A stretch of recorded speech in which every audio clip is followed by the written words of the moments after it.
Muy buenas noches, bienvenidas al grupo de estudio de Solo tu Perro, hoy lunes 6 de julio del 2026, en nuestra sesión vespertina. Estamos acá en la sala, algunas repetidoras que estuvimos en la sesión de la mañana, así que lo que podemos hacer, chicas, es, en lugar de introducir nuevamente lo que vamos a trabajar, que ya lo sabemos, que es este artículo de Communication in Dogs, Comunicación en Perros, de Marcello Siniscalchi, Serenella Digneo, Michele Minuno y Angelo Quaranta, de la Universidad de Bari. Sencillamente vamos a seguir la conversación como si engancháramos esta grabación a la anterior. O sea, y si a alguien le interesa saber de qué estamos hablando, que vaya a escuchar la sesión 1 de este mismo tema. Así que nos habíamos quedado hicimos una buena revisión, pienso yo, de la primera parte, que era la cuestión de la comunicación visual, aunque algunos puntos, en mi opinión, quedaron todavía pendientes. La cola la trabajamos, quizá lo que no trabajamos bien del todo fue la parte de comisuras de los labios, ¿verdad? De boca, en ese sentido, boca. Si trabajamos ojos, trabajamos un poquito, yo diría que nos valdría la pena recuperar boca y orejas, si les parece.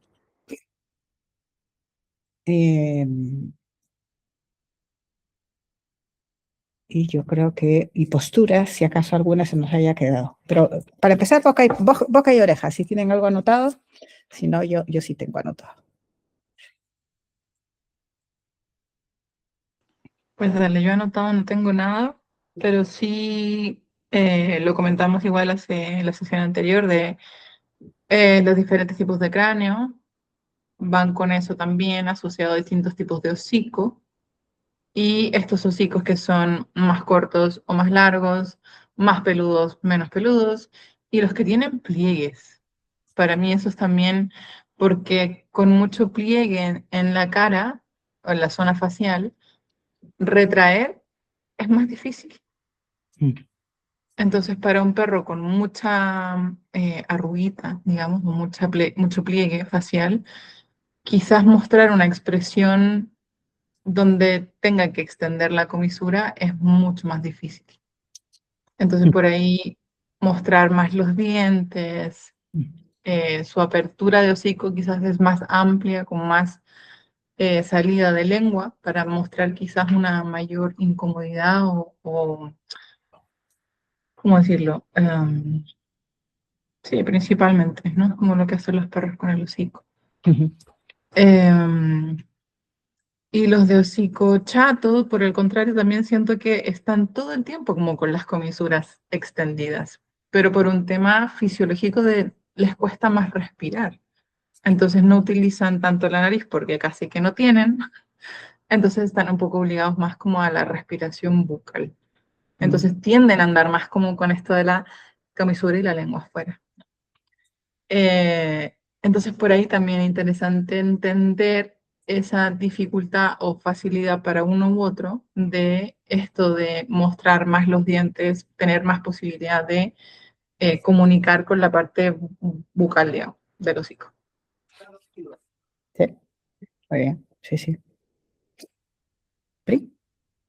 ¿Algo de Sí, boca? eso estaba pensando en eso de la boca, ¿no? En la retracción de las comisuras y los dientes, y el tema de qué cantidad de dientes muestro o no, porque en realidad el perro que es más inseguro o que necesita ser como más espamento, ¿no? Para alejar eso que le tiene miedo, es el que abre más la boca, es el que muestra más, el que saca, ¿no? Es el que es todo bien exagerado, que en realidad da una imagen como de, uy, qué feroz, pero en realidad es un perro súper inseguro, que necesita como súper expresarlo para que el otro le tenga miedo y se aleje. Y el perro que es súper seguro, que realmente quiere demostrar otra cosa, no muestra tanto, no hace ruido, no te avisa. Exacto, te mostró una vez y te dijo, mira, hasta acá estoy, ¿no?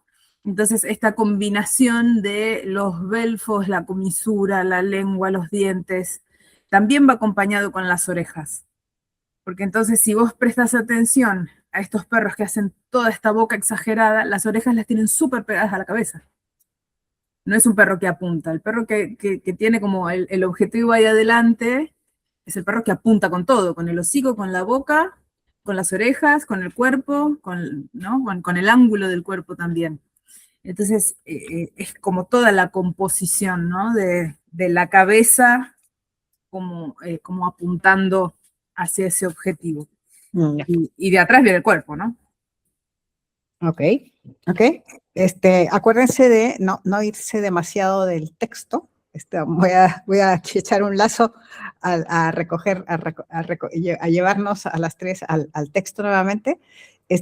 Lo que han dicho las dos tiene muchísimo sentido y en efecto es así, pero me gustaría que distinguiéramos lo que nosotros conocemos por nuestro ejercicio profesional, digamos, y por nuestra experiencia, y lo que dice es este texto sobre esos puntos, ¿no? Entonces, hay ciertas cosas, las que acaban de salir ahora, que aparecen aquí también, que aparecen en este texto. Entonces, solo pedirles que hagamos esa distinción de esto es lo que dice el texto, y además de esto se podría ampliar de tal y tales otras cosas, ¿no? Para hacer, como digo yo, hacer primero el estudio de lo que dice el texto y luego de nuestra interpretación. Mantener los dos niveles, ¿no? Sí.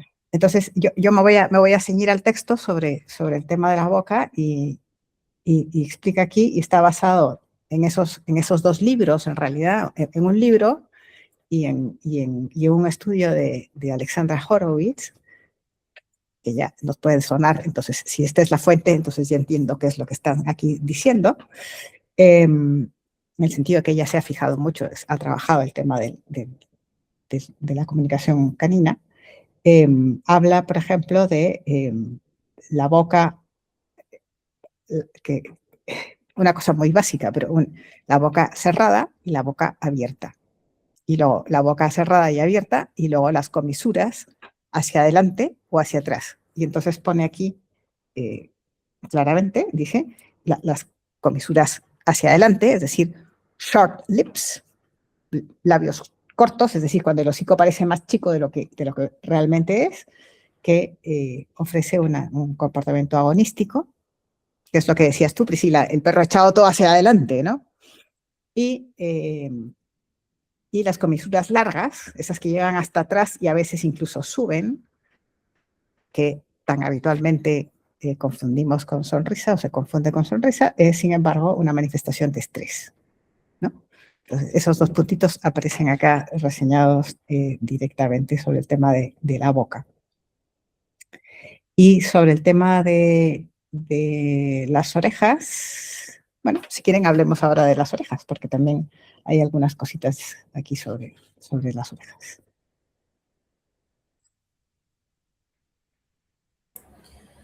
Con el tema de las orejas agrega otro concepto, que es el del arousal, ¿no? Es esta velocidad en la cual el perro reacciona, ¿no? A un estímulo. Entonces, creo que más que velocidad, me parece que se refiere a intensidad. Velocidad sí, sería reactividad, arousal, intensidad de la... intensidad, exactamente. De la reacción. Pero lo relaciona con las orejas también, ¿no? Entonces, te dice todas las posiciones de las orejas, si son para atrás, si son tipo, si están más pegadas a la cabeza, o la presión que hacen también sobre la cabeza, ¿no? Y me parece que está bien relacionado con esto de la intensidad, porque además de la cantidad de músculos que tienen las orejas, ¿no? Que incluso pueden mover una oreja para un lado y la otra oreja para el otro, no van siempre en sincronía. Y también habla de esta expresión emocional, de que atrás de todo este movimiento de orejas también hay una cuestión emocional por detrás, ¿no? Que está también relacionado con la intensidad en la que quiere comunicar esto que le está pasando. Entonces me parece que esos dos conceptos están como bien conectados para mí. a mí me gustó mucho y lo subrayé porque yo lo acabo de aprender prácticamente, aunque ustedes no lo crean, en el libro de comunicación, de lenguaje y comunicación, emociones y lenguaje canino, de Katja Kraus y Gaby Maue, ese tremendo libro hermoso que estamos leyendo en el otro grupo. Lo importante que es fijarse, cuando uno se fija en las orejas, fijarse en la base de las orejas. Porque el movimiento aparece en la base primero, ¿no? Entonces, y es ahí donde puedes percibir todos los cambios hacia adelante y hacia atrás, ¿no? Con independencia de que la oreja sea caída, por ejemplo, ¿no? A mí me lo anoté ahí subrayado, fijarse en la base de las orejas. Claro. Sí, eso también te lo iba a comentar justo porque como que la parte anatómica me gusta también mirarla un montón y justo con los perros que tienen las orejas muy, muy erguidas, sin posibilidad de tanto movimiento y los que tienen la oreja muy, muy caída, lo único que pueden mover es la base. Entonces, más que fijarse en la amplitud de movimiento de la oreja o cómo ondea la oreja, es el movimiento como cortito que se hace Exacto. en la base específicamente en los de oreja más caída, porque eso es como que apenas pueden sí levantar la oreja, ¿no? Tipo cocker o los hounds, todos los rastreadores que tienen la oreja muy, muy larga. Y en cuanto uno empieza a mirar ahí, entonces observa, hay muchísimos cambios, muchísimo movimiento de oreja, aunque, como dices tú, el pabellón esté caído. Uh-huh.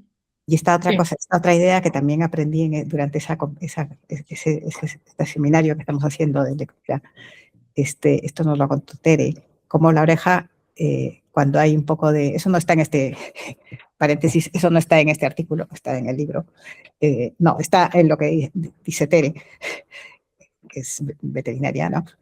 Como tú, Caro, cuando hay tensión en el cuerpo, entonces la parte de la punta se rigidiza, entonces se pone más cucharita, se pone tiesa, y si uno la tocara sería más dura que cuando el perro está relajado, porque entonces es más suave, más flexible. Entonces observar esos dos puntos, la base y las puntitas de la oreja, ayudan a entender, a hacer una hipótesis de lo que el perro pudiera estar sintiendo, ¿no? O el estado el ojo hay que entrenarlo tantito, pero sobre todo los perros, por ejemplo, tipo cocker, que tienen un montón de pelo en la oreja, es bastante más difícil. Ahí la base te da así un poco más de información. te va más. Un tipo sabueso, que la oreja es más peladita y más como movible de ese punto de vista. Pero cuando hay tensión en el cuerpo, hasta en la punta de la oreja la puedes ver. Eso es lo interesante. Eso es interesantísimo, sí. Muy bien. Bueno, entonces, pasemos, si quieren, ya, démosle una pasada más detallada a la parte de la comunicación acústica, si quieren, si les parece. Aquí me viene a la cabeza aquel artículo que leímos sobre, ¿se acuerdan? Aullido, ladrido, gruñido, gemido, y todas esas traducciones del inglés al castellano que vuelven a aparecer acá. Probablemente ese es el artículo que están citando, diciendo que el repertorio vocal de los perros es muy sofisticado, ¿no? No sé si tienen por ahí, además de ya lo que comentamos en la mañana, si tienen alguna otra cosa que les gustaría comentar.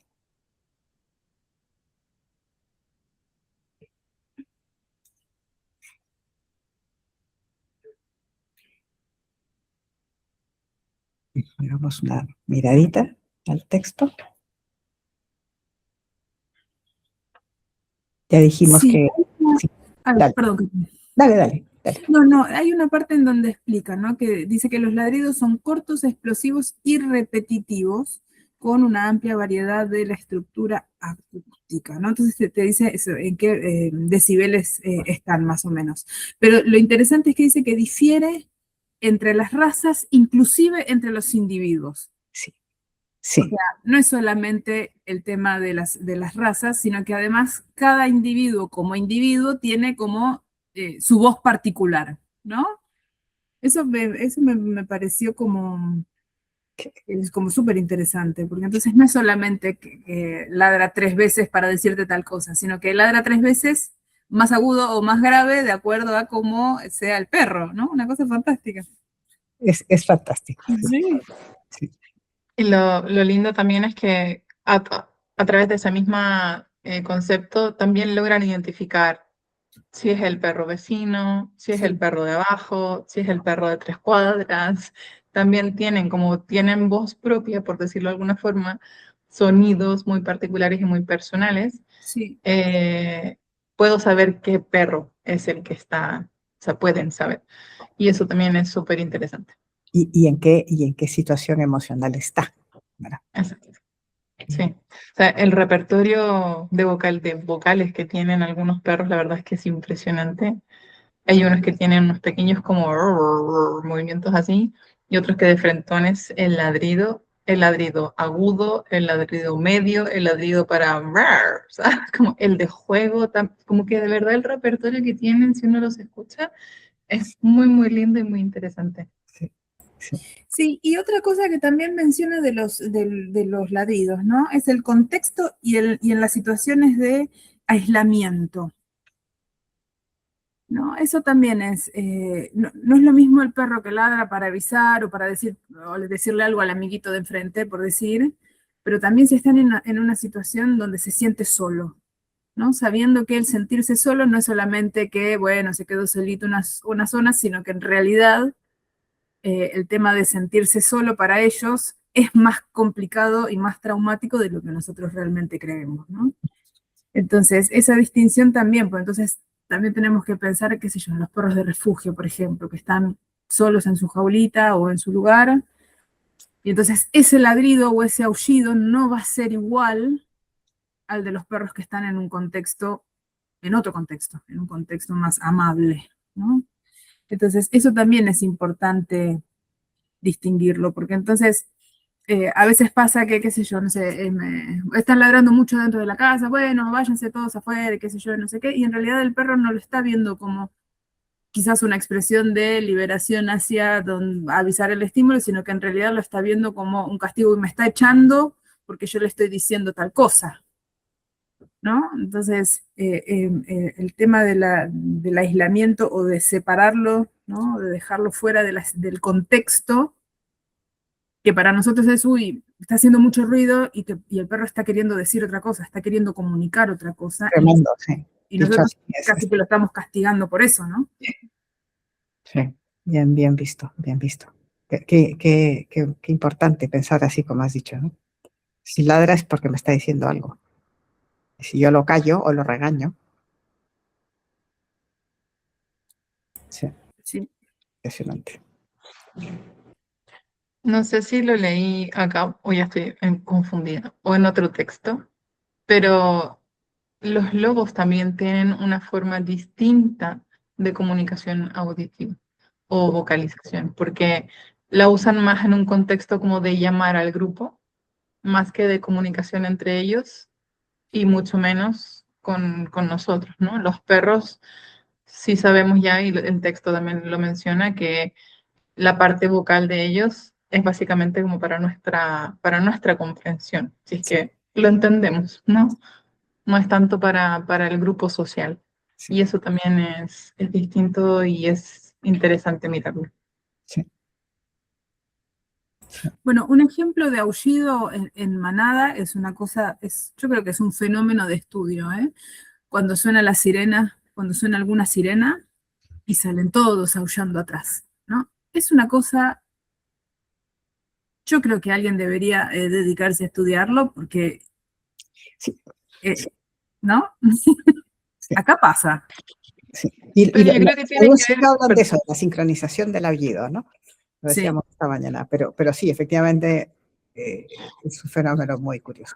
sí, sí, yo creo que tiene que ver, se me ocurre, porque he escuchado, por ejemplo, siberianos y Alaska hacer como este aullido, y se me ocurre que puede ser la frecuencia en la que suena el ninu, ninu, y que ellos también hacen como guau, guau, ¿sabes? sí, Por ahí a lo mejor el ruido de la sirena les dice que algo está sucediendo y lo interpretan y se comunican, ¿no?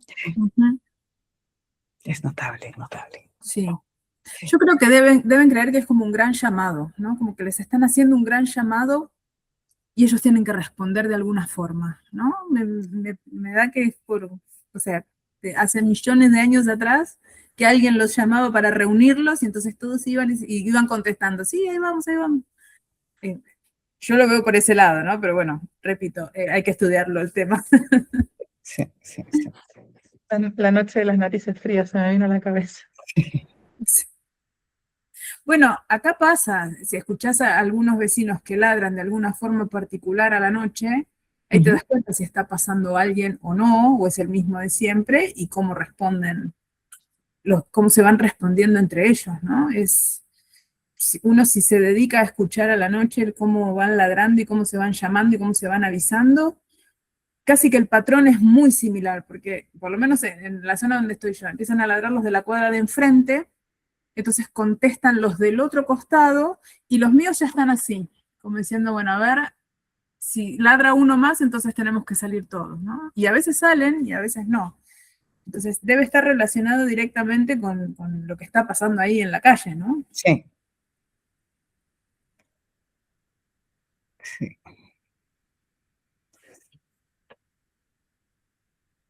Ok, bien. ¿Algo más sobre la audición? Lo grave, lo agudo.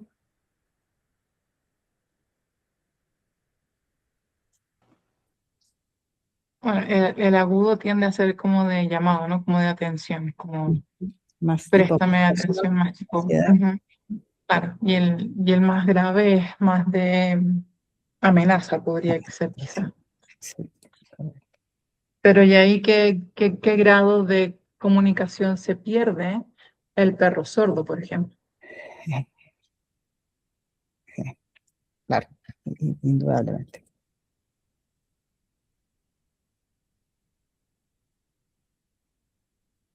Ok. Sí, y también dice, habla también de la lateralización del cerebro, ¿no? En las distintas vocalizaciones. Y habla más que lo que se analizó fue más del lado izquierdo del hemisferio. O sea, del hemisferio izquierdo, perdón. Entonces, eso también es interesante, porque no es que solamente, o sea, si es agudo o si es más grave, eso lo van a procesar en lados distintos del cerebro, Claro. ¿no? Tiene sentido, ¿no? Porque el Claro, grave exacto. es Porque el del lado derecho eso significa una cosa y el lado izquierdo significa otra, ¿no? Es como coherente. Dice que del lado izquierdo son como los llamados normales, ¿no? Como que es el ladrido normal. Y el lado derecho es claro, exacto. Impresionante. Geniales estos trucos. Ok, vámonos a la comunicación olfativa, mi amada comunicación olfativa. Los perros tienen una sensibilidad olfativa 10.000 o 100.000 veces más alta que los humanos, dice aquí, lo que les permite un acceso social a información social y contextual a través del sentido del olfato. Y sus olores corporales se han desarrollado para comunicar algo a otros individuos. Future studies are needed to address this issue. ¿Qué tipo de información reciben los perros cuando huelen?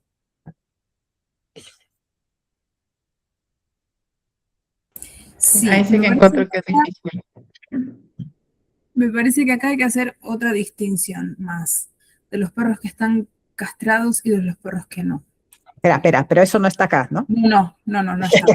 Adviértamelo antes de hablar. Sí, no, por eso dije, una cosa más que deberían agregar también con el tema del olor en la comunicación es si están castrados o no, porque no tienen las mismas hormonas. Entonces, me parece que también eso debería deberían incluirlo, ¿no? Porque el olor que van dejando cada uno cuando van, por ejemplo, qué sé yo, no sé, van en un paseo, ¿no? Entonces ellos van dejando distintas cantidades de olor y van dejando distinta frecuencia también. O sea, no van haciendo en cada árbol. A veces hacen cada árbol, a veces no, a veces hacen en el piso sin ser, o sea, se agachan como si fuese una hembra, pero no lo son. Entonces, eso también va dejando distinta información a los demás. Entonces, y una cosa que sí dice el texto, que habría que también estudiar un poquitito más, es ese olor, qué información deja acerca del rol que ocupa ese perro en ese entorno o en ese contexto. Porque entonces un perro que no le está pasando bien o un perro que se siente más seguro va a dejar diferentes olores, va a hacer más marcas con sus patas, por ejemplo. Es más, yo he visto hembras que hacen su pipí y después hacen con marcación con las patas también, no necesariamente es no exclusivamente es de los machos. No. Entonces, eso también quiere decir algo. Sí.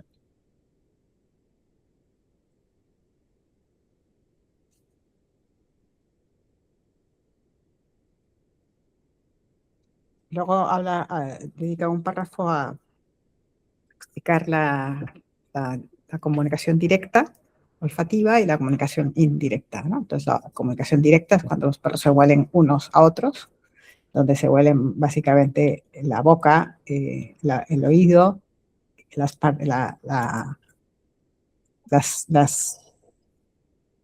genitales y la parte anal, ¿no?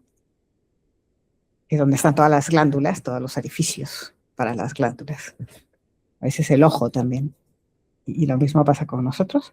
Y a veces es información indirecta, es la que conocemos cuando el perro marca, luego otro perro viene, huele el marcaje y contesta el marcaje con otro marcaje, ¿no? de orina o lo que fuere. Entonces está muy bien que esté aquí anotado esto, que esto es así. Y otro dato que aporta ahí también el artículo y menciona que los perros, si bien reconocen a otros a través del olor de la orina, también reconocen el suyo. Y eso también es interesantísimo, me parece. Poder reconocerse frente a otros, lo encuentro increíble también. Cierto. Buen puntísimo, muy buen punto. Y otra cosa que también deberían incluir en estas marcaciones de olor, no es lo mismo el perro que hace su pipí levantando la pata derecha que levantando la pata izquierda. Yo, hasta donde yo sé, Pri, eso no está estudiado del todo. Por eso, ahí hay que meterle más ficha, porque es más, incluso vos lo mirás que primero van con una, no, mejor con la, y después terminan decidiendo con cuál. Y claro, vos lo mirás y decís, sí es lo mismo, sí, o sea, si igual vas a hacer tus cosas de todas formas, pero no es lo mismo. Sí, pero hay antes de hacer una hipótesis de qué significa, creo yo que hay que observar toda la parte contextual, en el sentido de que si hay una pared y hay una calle, y si viene por delante o viene por detrás, es lo que les preocupa. No es solo lateralización, estrictamente, ¿no? Pero sí es cierto No, que buscan mucho y también buscan para hacer caca. O sea, el punto donde van a defecar no es cualquier punto, en cualquier lugar, ¿no? No, tiene su ciencia o su algo detrás, ¿no? Porque también existen las preferencias. O sea, hay perros que también pueden preferir marcar con una pata o de una forma. Entonces creo que por ahí ese mundo nos falta un montón de poder explorar y de conocer, porque también puede entrar la parte anatómica. Me duele la pata derecha, me estoy obligada a levantar la izquierda, ¿no? O hembras que no pueden agacharse porque les duele y les es más fácil levantar la pata. Entonces, pues, como que hay que ahondar un poquitito más en ese contexto. Sí. Aquí aparece lo que decías, Pri, al final de la página 12, lo del marcaje de las reproductoras y las reproductivas o no. Las hembras enteras que marcan con su orina y sus secreciones vaginales. Es muy atractivo, efectivamente, para los machos. y que esos machos entienden que ahí hay una hembra en celo, ¿no? Eso está estudiado en el artículo 94, que te voy a decir cuál es. PAL SK, Origin Marking by Free Ranking Dogs in Relation to Sex, Season, Place and Posture. Año 2003. Hermoso. Sí. A ver, ¿qué más tenemos por acá? Acústica ya vimos. Me fui para atrás. Olfativa.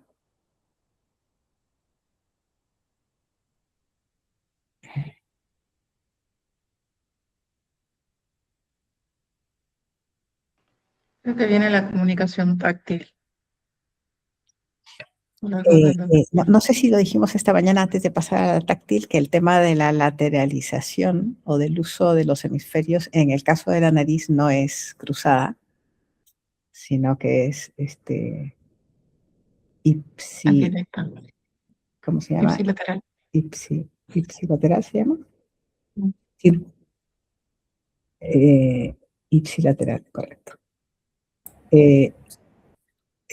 Orificio derecho corresponde a hemisferio derecho en directo y orificio izquierdo a hemisferio izquierdo. Eso sí que Sí, aparece si los acá. observas, y si los observas bien en detenimiento, te das cuenta que cuando van a olfatear el pipí de otro, ¿cómo lo hacen? ¿Van con la cabeza de un lado o del otro?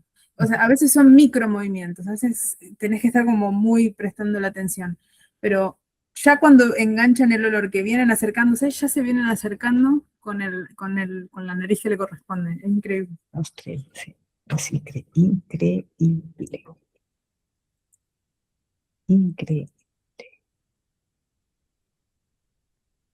Ok, luego comunicación táctil. Vamos allá. Esto sí que lo mencionaste mucho. Creo que fuiste tú, Pi, la que más hablaste de esto, ¿no? Por la mañana.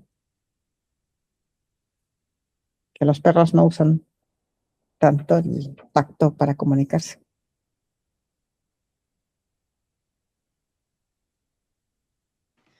O sea, lo usan y el texto lo menciona, que también es, por ejemplo, para poner como un alto o una barrera de alguna manera física a otro perro, a otro individuo. La mamá con los cachorros lo usa mucho. Utilizan también el cuerpo, ¿no? También como barrera o como forma de comunicación. Entre adolescentes y cachorros, creo que puede ser como en la etapa más táctil, pero ya después de adultos eso es mucho menos. Luego puede tener una significación agonística o también una significación afiliativa. Aquí ponen una hermosa foto de dos rhodesianas, donde está acostada la mamá y encima pone la cabeza la hija. Tienen un tremendo vínculo entre ellas. Eso, ahí creo que cuando ya son adultos, la comunicación táctil pasa a ser parte de la vinculación entre esos dos individuos.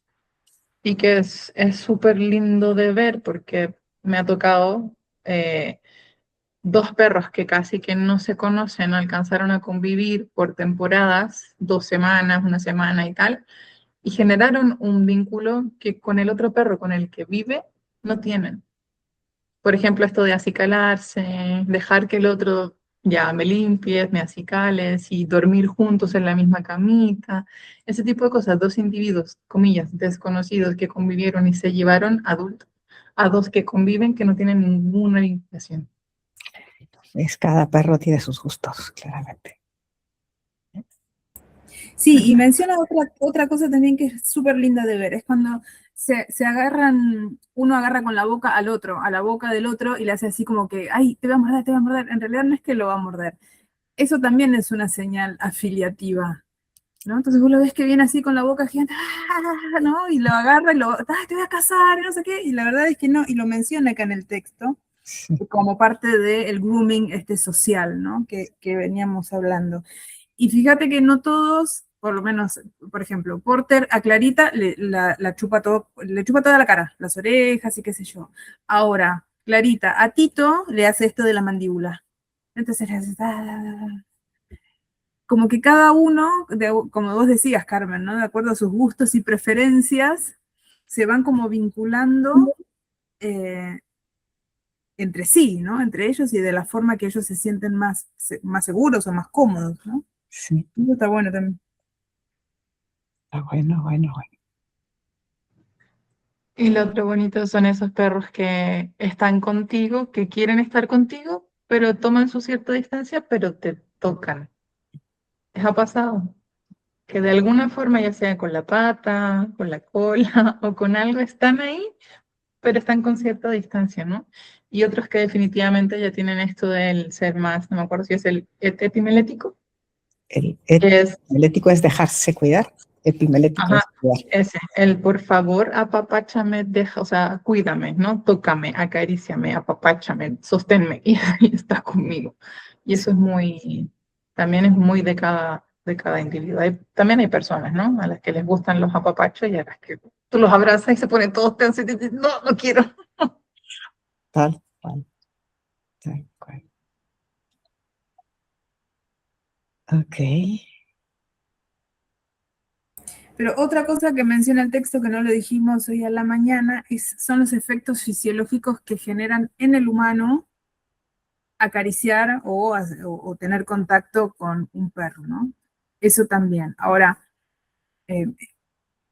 debería ser mutuo, ¿no? Que nos guste a los dos o que los dos estemos cómodos con esta situación, porque claramente para el humano es súper beneficioso, pero habla de efectos con respecto al ritmo cardíaco, al sistema inmunológico, ¿no? A la frecuencia respiratoria, pero que no necesariamente para el perro va a ser igual. Entonces ahí es donde tenemos que tener un poco más de cuidado, ¿no? Y el texto dice, independientemente de la motivación que nosotros tengamos para hacer eso, me parece que también hay que ver cómo lo toman ellos, ¿no? Pues si no les gusta, no está bueno. Claro, claro. Aquí entraría todo el gran tema de los perros de asistencia, ¿no? Perros de... Y Tere nos hizo falta para hablar de esto.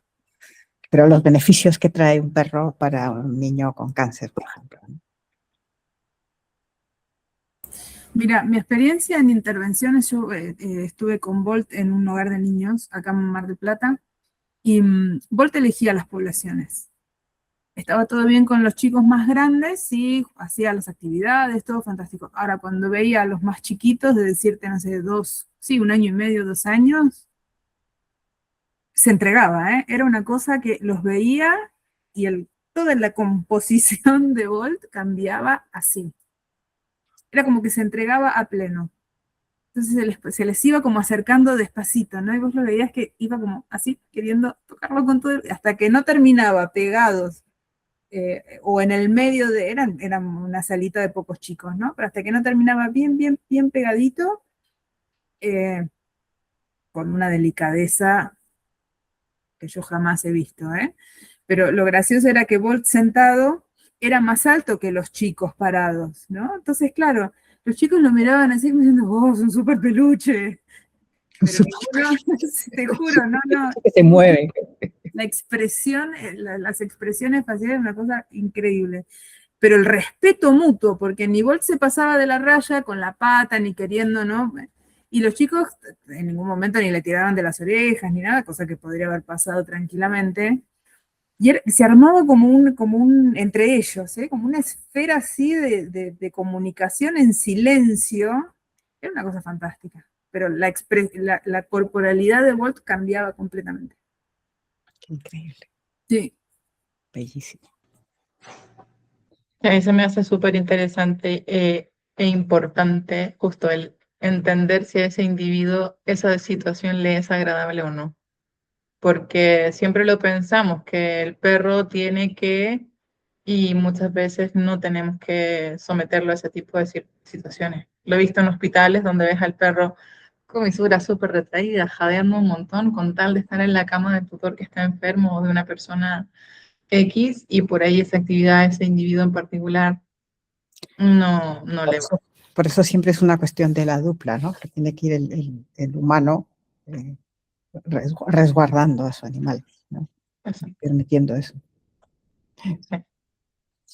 Ok, chicas, 3 minutos para llegar a las conclusiones. Venga. Va. Conclusiones.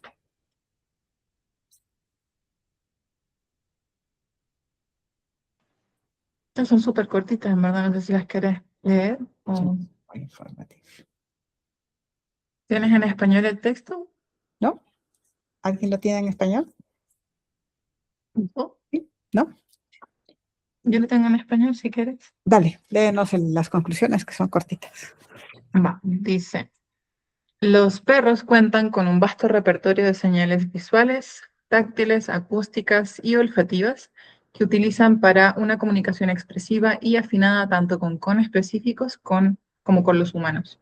No obstante, la importancia comunicativa de las diferentes partes del cuerpo en las interacciones sociales sigue siendo poco investigada.